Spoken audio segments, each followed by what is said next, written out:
That's like the third scammer on Facebook Marketplace. In one day. Third scammer on Marketplace in one day. We've already lost 129 Rand. 129 Rand. Hey guys, welcome back to the channel. So over the last couple of jobs, I've encountered some errors that has actually driven me to a point to actually make this video. Now it has been bothering me for quite some time. However, I thought let me put out this video with the hopes that Fuji might see this video and they might just be able to correct some of these issues, because I see them as firmware issues, not hardware issues. Now we know Fuji sent out some updates for autofocus over the last month, and for the most part the autofocus update has been way better than the previous update. Now these issues are minor, but at the same time it's quite irritating and limiting at the same time when you're doing video. Now in this video I'm going to list 5 issues that I've encountered, 4 or 5 issues that I've encountered with the X-T4, with the XH2, and with the hopes that Fuji can actually see this and like I said, perhaps they're able to fix it in a firmware update. Now first and foremost, number one for me has got to be the white balance set issue. Now with the Fujifilm X-T4 or the XH2, when you do a manual white balance set, it does not give you a number, a Kelvin number. So example, if you've got a B and a C cam that you also need to set up, you've got to go through the same procedure with the B and C cam. Reason being, you're not getting a Kelvin number when doing a white balance set. Now if I'm wrong, please correct me in the comments, but when I do a manual white balance set, it doesn't give a Kelvin number. So it would just be nice if Fuji can just give us a Kelvin number, so in order for you to actually put it in your B and C cam as well. So that is a one, and for me I think it's it's a minor issue that I think Fuji can actually just put out the firmware and correct this issue. Issue number 3 for me has got to do with manual focusing.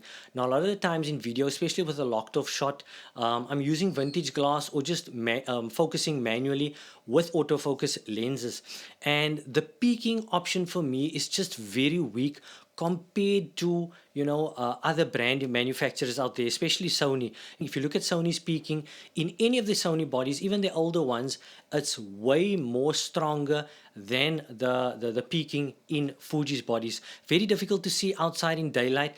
Now yes, I understand you can obviously use a monitor, and I do use a monitor sometimes. However, there are times when you just want a light setup and you're not using a monitor but you're still shooting in manual focus, and the peaking is not very bright on the screen, or it's not very visible on the screen. So I'd like Fuji to improve the manual focus peaking option on the Fuji bodies, and that'll make life just a little bit more easier when pulling manual focus on these bodies, especially in video.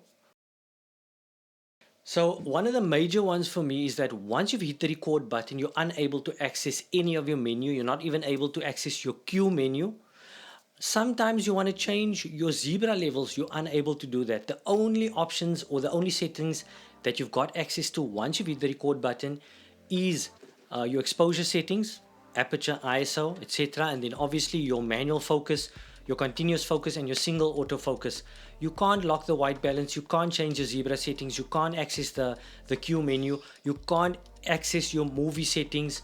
You're unable to change from F-Log to standard picture profile or HLG or vice versa.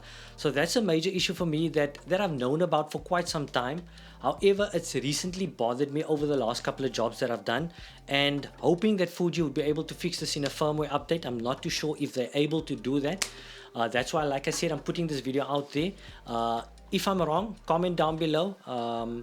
But this mainly pertains to video and not photo. Issue number 5 would be very minor, but you get some comments where people actually ask you that they put on a vintage lens or a manual lens without connection pins, and they're unable, the camera can't press record, or you can't take an image. Then you've got to dig down deep into the settings menu to find the shoot without lens option. It should be in the shooting menu. Fuji, put it in the shooting menu, please. It doesn't need to be down in the, I think it's in the button dial setting or something, but put it in the shooting menu. That's where it's supposed to be. Shoot without lens or shoot without card, it should be in the shooting menu. So that's a wrap on this one, guys. If not subscribing, hit the like button. Any questions, comments, pin them down below. Thanks for watching. Peace out till the next one.